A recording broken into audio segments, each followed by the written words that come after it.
Ang solusyon dyan sa South China Sea is not bruhaha na ginagawa ni Tariela. Ang solusyon dyan talaga is negotiation. Because that's the only way to resolve the overlapping EEZ. And at the same time, yung mga claims na may kinalaman sa sovereignty. Kasi lahat ng mga claimant state magsasabi talaga na amin siya sa atin, sinasabi na atin siya. So of course, naiintindihan ko yung positioning ng mga bansa na sinasabi nila amin yan. Binanggit po doon sa balita ni partner Hannah yung katagang sovereignty, sovereign Sovereignty, rights. May kaibahan ba yun, Prof? Oo, mag-lecture tayo ng konti. Sige, Quickly sige, sige. lang, no? Sovereign Okay. rights, oo, ang sovereign rights, wala kang, hindi mo pag-aari. Malinaw yon. Sovereign rights, hindi mo siya pag-aari. You have, kumbaga, rights to explore the resources, the marine resources, below the surface of the water.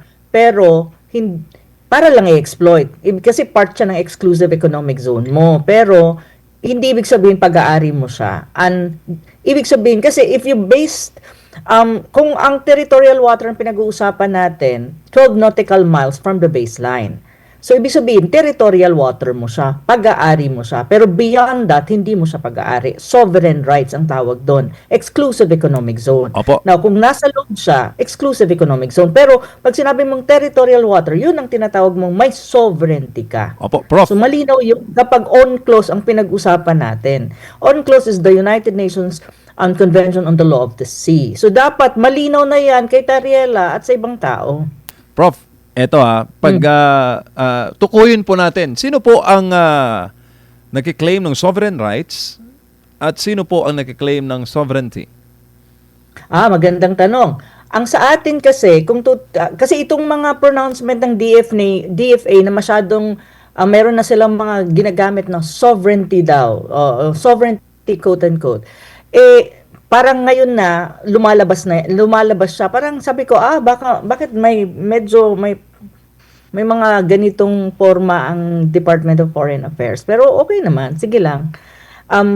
Kung titignan mo ang claims natin sa South China Sea, with reference to other claimant state, ang Vietnam at saka ang China, ang claim talaga nila is sovereignty and territorial sovereignty. So they claim that some parts of the South China Sea ipag-aari nila. In the same manner that China, yun ang sinasabi din niya na some parts of the South China Sea ipag-aari niya.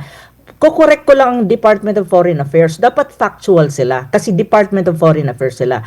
One thing that we have to remember, hindi kiniklaim ng Vietnam or hindi kiniklaim ng China na ng buong South China Sea sa kanila, but parts of it or most parts of it. So, ganun siya. So, yun silang dalawa. Sa atin kasi, ang basis nga ng claim natin, dyan sa mga disputed areas, based on tinatawag nating arbitral ruling, is on-clause. Yung on-clause. Ang on-clause kasi, malinaw doon. Pag yun ang naging basis ng claim mo, may mga features dyan na within your exclusive economic zone. Pero, karamihan ng features sa South China Sea, if you use on-clause, hindi natin pag-aari kung on-clause ang pag-uusapan.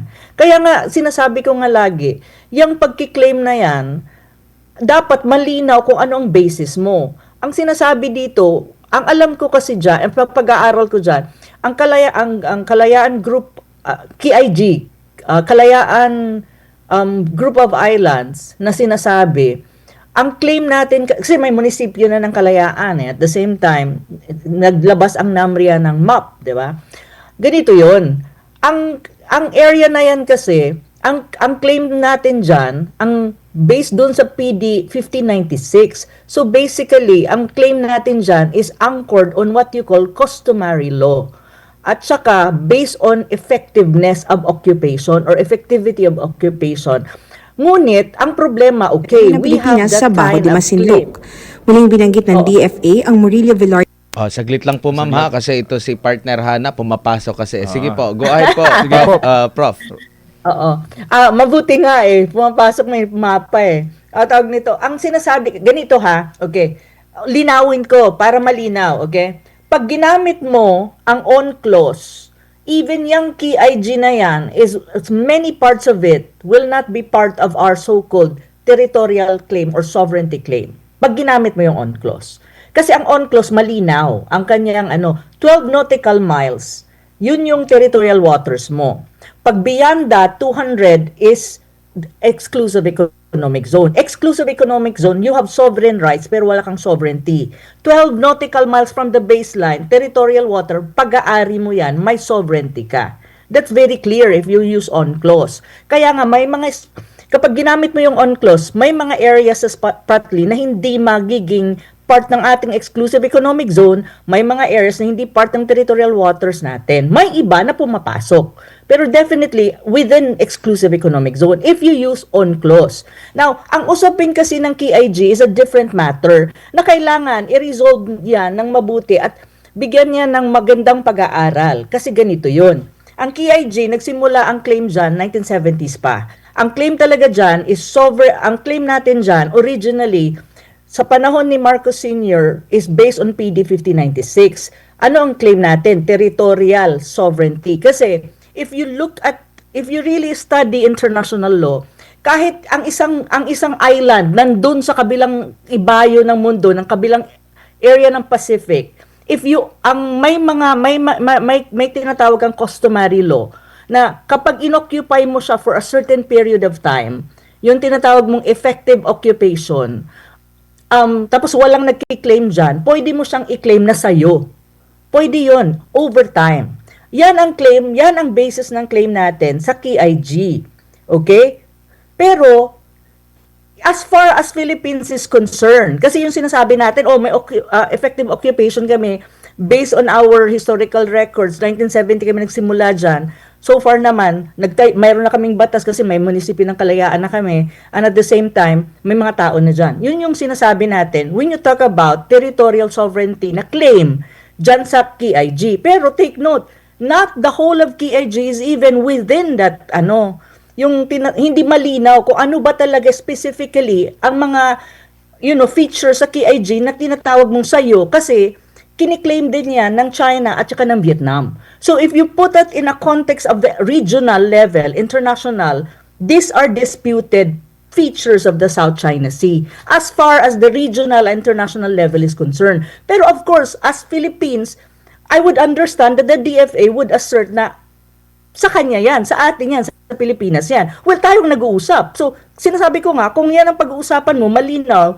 based on customary law, based on effective occupation, ang pag-uusapan natin, sasabihin natin sa atin, tayo-tayo na, okay, atin yan.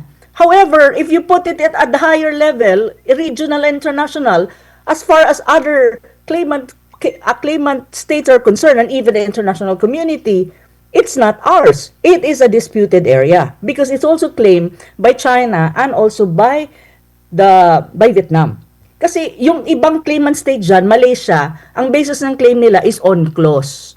So, sa kanila, based dun sa on-clause, so dun sila nagre-rely na halimbawa, ganun pa rin, 12 nautical miles, 200 nautical miles. So, may ganun. Now, ang argument naman ni Tariela, sinasabi niya, historical and even the DFA. Sinasabi natin historical, okay, fine. But on the other hand, the Vietnamese and even the Chinese would say also na, we have also our own history to back up our claim that we own that part of the South China Sea, which has an overlapping claim sa atin. So nag-overlap yung claim. So yun sinasabi ko. Kaya nga ako, as far as I'm concerned, I am studying the issue. It's part of my PhD dissertation. Sinasabi ko, as far as I'm concerned, if I'm very objective, it is disputed. Disputed, ibig sabihin, walang ruling soever in the international level saying na pag-aari ng China yan, pag-aari ng Vietnam yan, pag-aari yan ng Pilipinas. However, of course, nationally speaking, China will say, amin yan, Vietnam will say, amin yan. Of course, the Philippines will say, amin yan. So, ganun siya. Pero, ang totoo dyan, wala pang adjudication yan kasi disputed yan Even yung tinatawag nating exclusive economic zone, sinasabi natin, 200 nautical miles from our baselines are exclusive economic zone. We have sovereign rights. But one thing that you have to remember, nag-overlap din ang tinatawag mong EEZ dyan sa South China Sea. Kaya nga sinasabi ng on-clause na kapag nag-overlap, you need to negotiate, you need to discuss with the claimant states na kung saan nag-overlap siya para ma-resolve nyo yung issue at magkaroon kayo ng tinatawag mong delimitation. So magdi-discuss kayo, sige, paano ba natin ayusin to? Kaya nga sinasabi ko, ang solusyon dyan sa South China Sea is not bruhaha na ginagawa ni Tariela. Ang solusyon dyan talaga is negotiation. Because that's the only way to resolve the overlapping EEZ. And at the same time, yung mga claims na may kinalaman sa sovereignty. Kasi lahat ng mga claimant state magsasabi talaga na amin siya sa atin, sinasabi na atin siya. So of course, naiintindihan ko yung positioning ng mga bansa na sinasabi nila amin yan because you need to assert your claim. But at the end of the day, to be very frank, from a very objective point of view and coming from a regional point of view and even international level, this is a disputed area. Everyone has a claim, but no one really, based on international law, would say na amin yan unless the Philippines would go to the International Court of Justice to adjudicate this. So that's the only way na masasabi natin na pag nag-rule ang International Court of Justice na, okay, Scarborough Shoal is sa inyo talaga yan, well, we need to go to the International Court of Justice. Ang tanong ko, would the Philippines be willing to do that? Yun ang tanong kasi that's the only way para malaman mo kung pag-aari mo talaga yan o hindi. And one more thing, Scarborough Shoal. De facto, Scarborough Shoal is really, de facto, ang may hawak niyan ngayon, ang nagro-rule over dyan, de facto wise, is China because that's under their control. So ganun. And even if you look at Scarborough Shoal based on UNCLOS, wala tayong ano dyan. Kung UNCLOS ang pag-uusapan mo, wala tayong ano dyan, tinatawag mong territorial sovereignty. However, kung ang sinasabi ng DFA, may mapa siya, mula pa nung 17 something, blah, blah, blah, that is another way of claiming it, na sovereignty. Pero ang tanong, who will really tell na tayo ang may-ari niyan? Kasi you need a body that will really tell you na sa'yo yan. Kaya nga sinasabi ko, I challenge the Philippine government to go to the International Court of Justice para mas-settle to. And ano niya, kumbaga sabihan niya sa Vietnam, okay, I will go to the ICJ, you to China, I'll go to ICJ. Kasi sila yung may strongest claim on the South China Sea when you talk about territorial dispute. Kasi sila din, nagsasabi din sila, kung tatanungin mo sila, nagsasabi din sila na amin yan. So yun yung totoo kasi dyan eh. Pero of course, I understand on the part of the Philippine government saying na amin yan. Because that is one way of asserting. Pero ang tanong talaga, pagdating na yan, pag inelevate mo na yung issue doon sa taas, na hindi na state level, pero international level na o regional, everyone in the region and everyone in the international community would recognize that the South China Sea, yung mga features dyan are disputed. Meaning, you need to find a way to resolve ang disputed issue and at the same time, negotiate. Now, kung ayaw mo mag-negotiate, di pumunta ka sa International Court of Justice para makita natin kung sino talaga may-ari. So, if the government of Marcos Jr. is willing, then why not? Diba? Opo, basta malinaw, no? Ang UNCLOS na ating pong hinahawakan, ang desisyon na yon ay sovereign rights. Pag UNCLOS ang inano mo, 200 nautical miles from our baseline is really sovereign rights. 12 nautical miles is territorial waters. So kung titignan natin dyan, maraming features dyan is not even part of our territorial waters.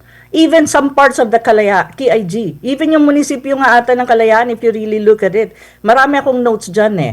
In a matter of time, I will post something on this para malinaw, in a very objective manner, para hindi magulo. Kasi mahirap yung... Yun yung problema eh. You have to base it on facts eh. At saka base it on existing international instrument like UNCLOS. Kasi kung magiging true to UNCLOS ka, may sovereign rights lang tayo sa ibang features pero hindi natin pag-aari. Pero yun nga, yung ano doon, yun yung palaging issue. And even, how do you call that? Even the arbitral ruling, ano ba ang ruling ng yung arbitral ruling ng ang sinasabi dyan sa Scarborough Shoal. Ang sabi nga niya, it's a rock. So it cannot generate EEZ. Diba? At saka sinasabi niya, yung area ng Scarborough Shoal, sabi ng arbitral ruling, is a traditional fishing ground. So it means everyone can fish, like Vietnam, China, and the Philippines. Arbitral ruling yun. Yun nga ang basis ng claim natin, di ba, sa South China Sea, na pinupush ni Natariela and even the Department of Foreign Affairs.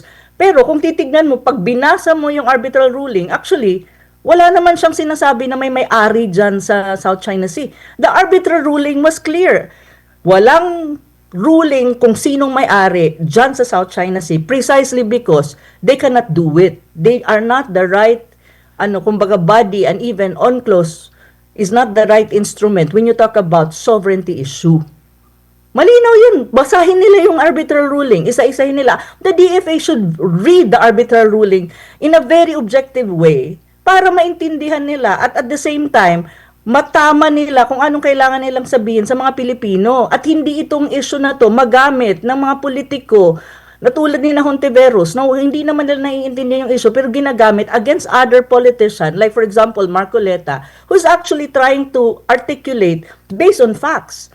Kasi Opo. ito yung problema eh. Pero actually, trabaho ng Department of Foreign Affairs to really read, understand ang arbitral ruling kung ano ba talaga ang nandyan. And at the same time, kailangan maintindihan ng Department of Foreign Affairs kung paano niya i-articulate at paghihiwalay yun ng tinatawag mong claim to sovereignty and claim to EEZ. Kasi magkaiba yung basis niya. Magulo yan eh. Opo. So kahit nga sila siguro, hindi nila naiintindihan lahat yan eh. Opo, Prof. Ay, naku. Opo, Tanungin ko kaya, ako kaya magtanong sa kanila, ako Opo. mag-interview sa kanila.